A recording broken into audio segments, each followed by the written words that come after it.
Okay, so tonight I want to do a couple of things. First of all, look at some examples I've been playing with destruction, and I've been going through some different tutorials and trying to get an idea of an understanding of destruction because I think one of the things I want in this thing is to have buildings being destroyed along with the fireballs.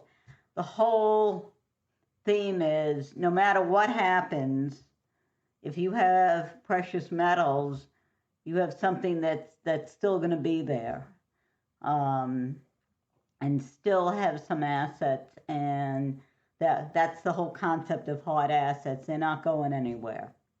But let's look at this example here. This is the simpler one, and I used a box to represent a building.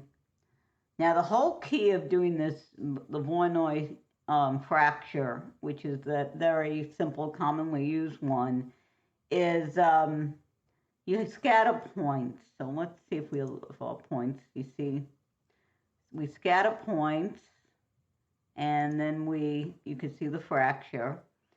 Now, in order for the .NET, the solver, to accept this, it has to put it in the form of packed geometry.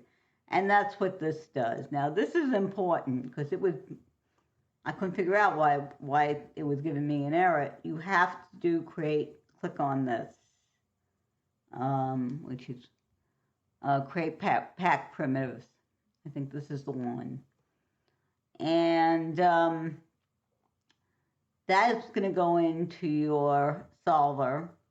The other thing, let me show you the exploded view. Let's see.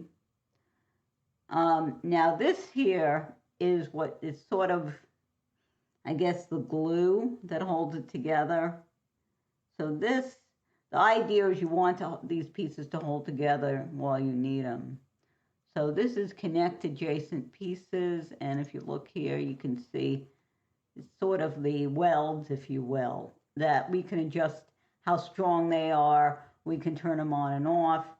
This allows us to customize our fracture. And this was a simple thing that one of my tutorials taught.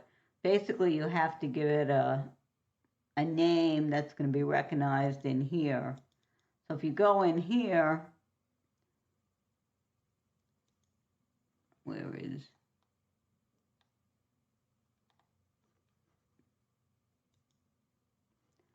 one of these is going to take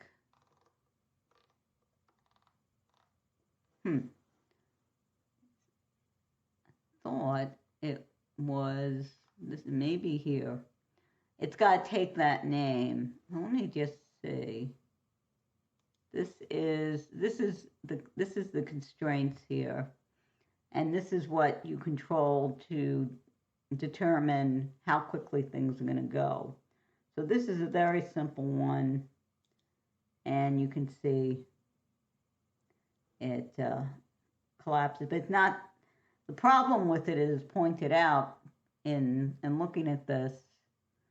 Here we are. This is where the glue name is, right here. Is that it doesn't look that realistic. So let me show you something based on another example I looked at. And we're going to go to this one here. Now, let's see if this is going to work. Where are we? You can see the little dots there. Oh, it's not going to do any animation yet, but I can show you the exploded view. The whole idea is it's a different kind of fracture called a Boolean fracture, where you essentially have a geometry create the fracture. In this case, if you look here, all these little bubbles based on a sphere, I don't like them. They're a little too round right now. But one thing is you take your geometry, you turn it into a VBD. This is really, let me show you this here. Notice voxels. Voxels are little boxes. Okay, so that's all they are. You're representing your object as a bunch of little boxes rather than points and faces and polygons and so on. So the reason was explained is why you wanted this is notice that these points can now scatter all around, and let me see what happens if I disable the node. It impacts that the destruction inside out. It gives it impacts the being able to scatter to the points, which are going to allow for the Boolean fracture. So this is a more sophisticated example, and I'm working on this. And again, this is supposed to simulate a building. Now, the other thing, let's go back to what we did last time real quick. And we had our little fire here. Let's put the regular camera on. And we got this. Now, we used a shelf tool called, let's see, where is our PyroFX called Fire.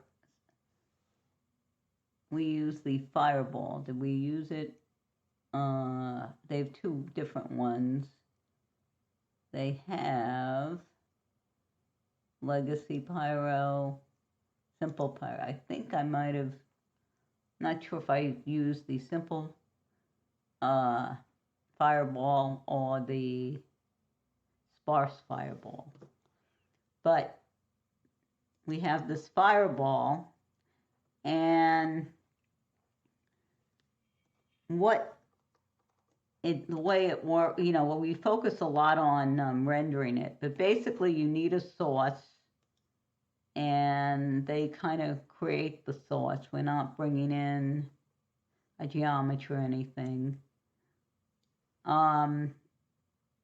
Again, this is turning these little points into, because you see here, we got nothing really.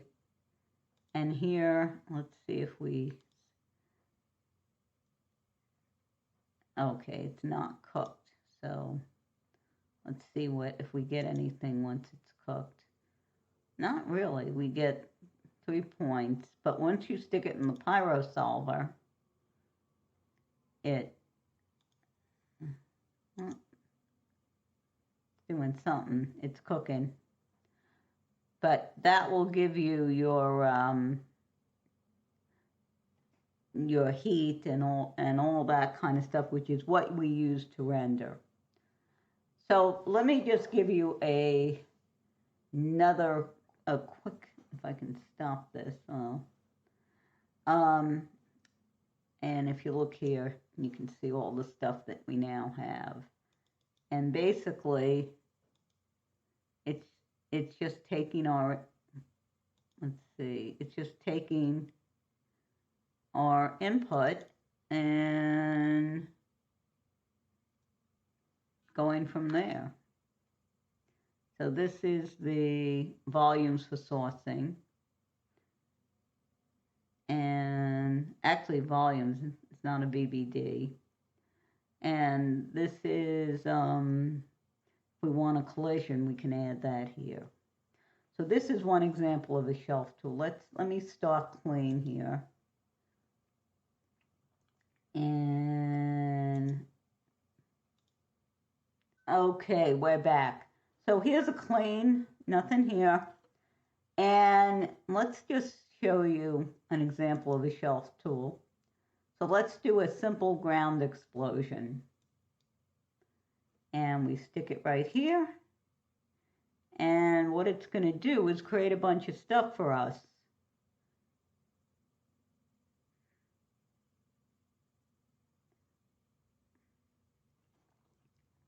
And you can see, let's see what we got here. So you can see it starts basically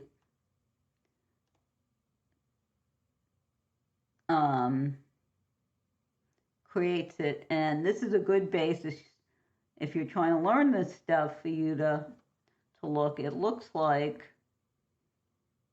there's still some things that have to be addressed to make this work. Let's see if we can get anything out of it.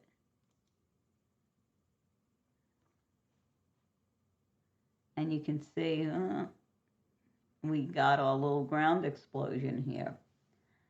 So this gives you the basis of being able to do a ground explosion. Again, you can adjust it. You can see you have you can adjust different things. And the best thing I would advise is just read it, look up this node and see, you know, play with things and see what you like. The other thing that's important with this is you see how slow this is. You notice, let's see if they have it. This is a visualizer and this is a merge. Let's stop this.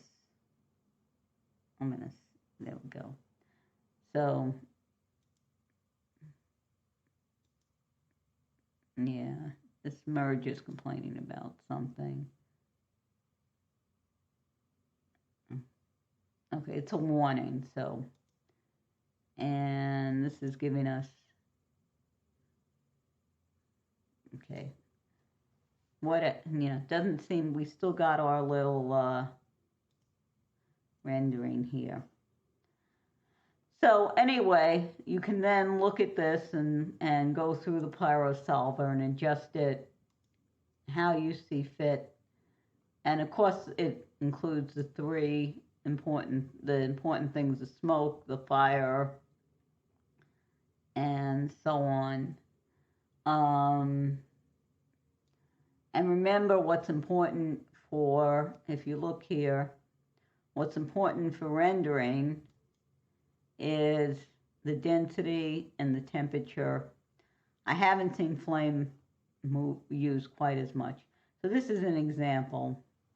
And of course they have many other shelf tools that could get you started on different things depending on what you're trying to do. And then you can look up the nodes and adjust accordingly depending on exactly what you're trying to do.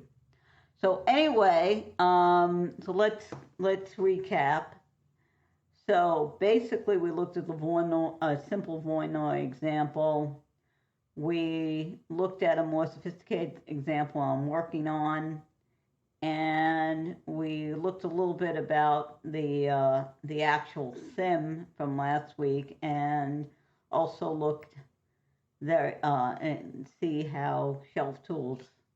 You can bring in a shelf tool and you can use that as the basis for the different things you may want to do in Houdini. So hopefully this has been helpful, and I will speak to you next time. Take care.